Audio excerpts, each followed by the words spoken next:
Assalamualaikum warahmatullahi wabarakatuh. Selamat pagi anak-anak kelas 3. Apa kabar anak-anak?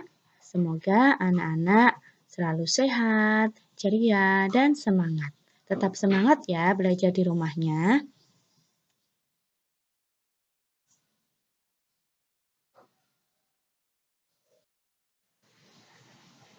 Hari ini kita masih belajar tema 1, subtema 3, pertumbuhan hewan. Kali ini kita akan belajar muatan PPKN, yaitu tentang menghargai teman. Tuhan menciptakan manusia berbeda-beda, tapi perbedaan tersebut sepatutnya kita hargai, termasuk kemampuan teman-teman kita. Kemampuan setiap orang itu berbeda-beda ya. Misal, ada teman kita yang pandai sekali berpuisi, sedangkan kita pandai berhitung.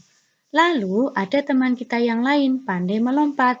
Ada yang bisa melompat setinggi pinggang, ada yang bisa setinggi kepala. Ada juga yang belum bisa melompat.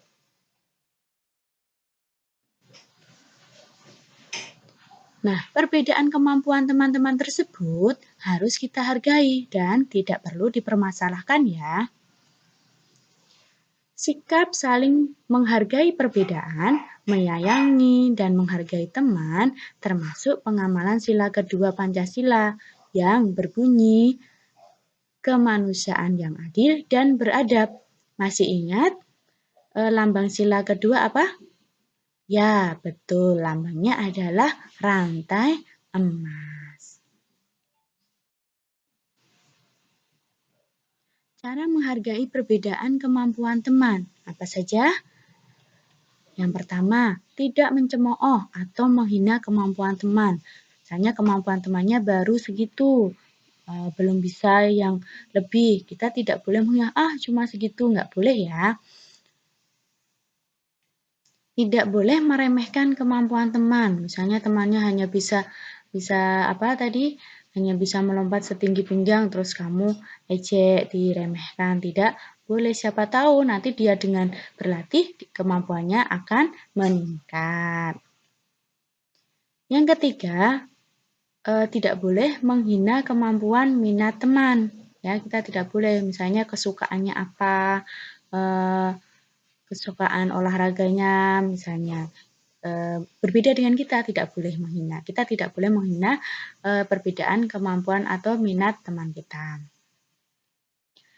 Keempat, mengajak berlatih bersama untuk meningkatkan kemampuan teman kita. Misalnya kemampuan teman tadi masih kurang, nah kita ajak berlatih bersama. Yuk kita berlatih bersama, misalnya berlatih melompat supaya nanti teman kita bisa apa? Bisa melompat setinggi kepala misalnya.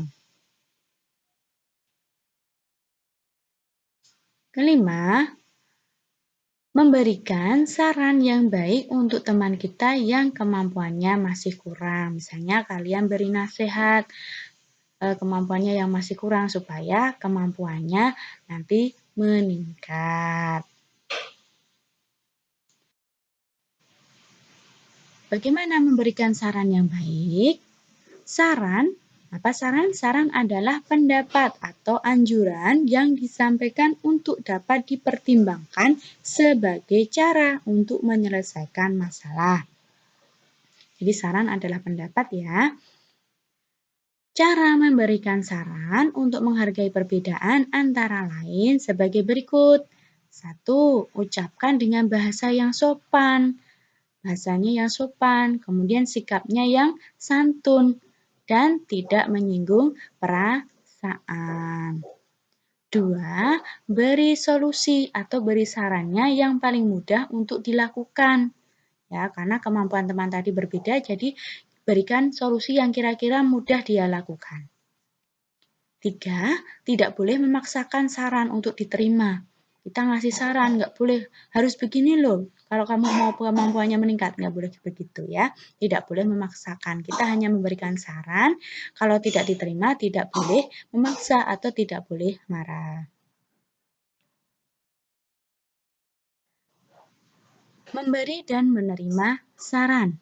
Nah, cara yang baik saat memberi dan menerima saran yaitu yang pertama, saat teman melakukan kesalahan, ingatkan dan berikan saran yang santun. Misalnya, kamu salah kalau seperti itu, nggak boleh seperti itu, harusnya seperti ini. Nah, kita ingatkan kesalahannya dan berikan saran supaya tidak melakukan kesalahan lagi. Kedua, saat kita diingatkan oleh teman karena kita melakukan kesalahan, ucapkan terima kasih karena diberikan saran, diingatkan, kita ucapkan terima kasih dan perbaiki kesalahan tersebut. Jangan ulangi lagi kesalahannya ya. 3. Saat anak-anak berdiskusi di kelas, angkat tanganmu terlebih dulu. Ya, kemudian kalau sudah dipersilahkan, nanti baru menyampaikan saran atau pendapat. Jadi jangan berebut supaya tidak kacau, tidak ribut. 4. Jangan memotong pembicaraan orang lain jika ada orang lain yang sedang memberikan saran atau pendapat. Tunggu sampai orang lain tersebut memberikan sarannya selesai.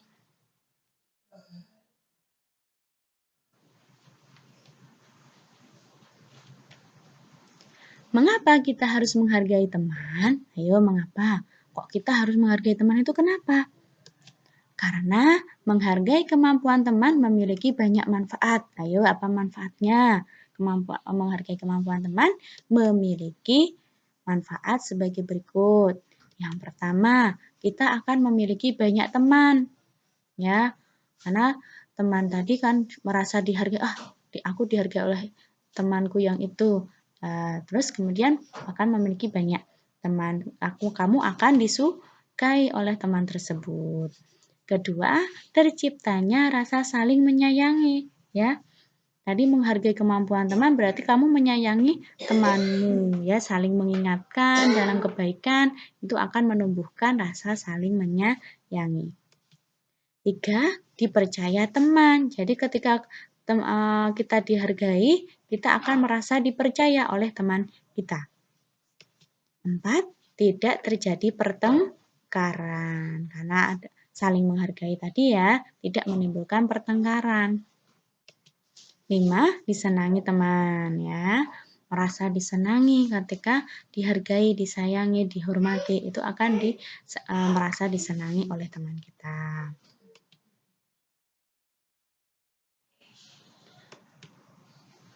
Mulai sekarang jangan milih-milih teman atau membedakan teman. Misalnya, memilih teman yang kaya saja atau yang beragama Islam saja. Jangan membedakan teman sesuai agamanya atau dia belum mampu ini, belum mampu itu. Jangan membedakan hal-hal tersebut. Tetapi kita harus berteman dengan orang yang membawa kebaikan untuk diri kita. Ya, jangan berteman yang mengajak kepada perbuatan yang jelek, tapi bertemanlah dengan teman yang mengajak untuk berbuat baik. Kalau temannya berbuat salah, harus diingatkan ya, supaya berbuat baik, supaya tidak melakukan kesalahan lagi. Tugas hari ini yang pertama, diskusikan ya, nanti bersama keluargamu, boleh dengan ayah atau ibumu atau dengan kakakmu di rumah. Yang pertama, kamu misalnya melihat temanmu mengalami kesulitan saat mengikuti permainan lompat tali. Nah, sikap yang akan kamu lakukan adalah misalnya apa? Nanti kamu diskusikan ya. Nomor 2, kamu melihat salah satu temanmu mengejek teman yang lain yang mengalami kesulitan saat melompat. Sikap yang akan kamu lakukan apa? Nanti dituliskan. 3, ada temanmu yang belum dapat mengikuti kegiatan dengan baik. Bagaimana cara yang baik dalam menyampaikan saran kepadanya? Selanjutnya, di situ ada gambar. Nomor 4 ada gambar anak sedang membuang sampah. Ketika kamu melihat seorang anak yang membuang sampah sembarangan seperti itu, saran yang akan kamu lakukan apa? Ya, berikan saran yang baik ya. Kelima, di situ ada gambar lingkungan yang kotor, ada banyak sampah berserakan. Nah, misalnya di sekitar rumahmu atau depan rumah tetanggamu banyak sampah, juga kaleng bekas berisi air hujan, saran yang akan kamu sampaikan apa? Nanti kamu tuliskan. Nah, kelima soal tadi kalian diskusikan bersama keluargamu. Kalian kerjakan di buku tugasmu ya. Salin soalnya, kemudian kerjakan dengan baik. Kerjakan dengan semangat ya.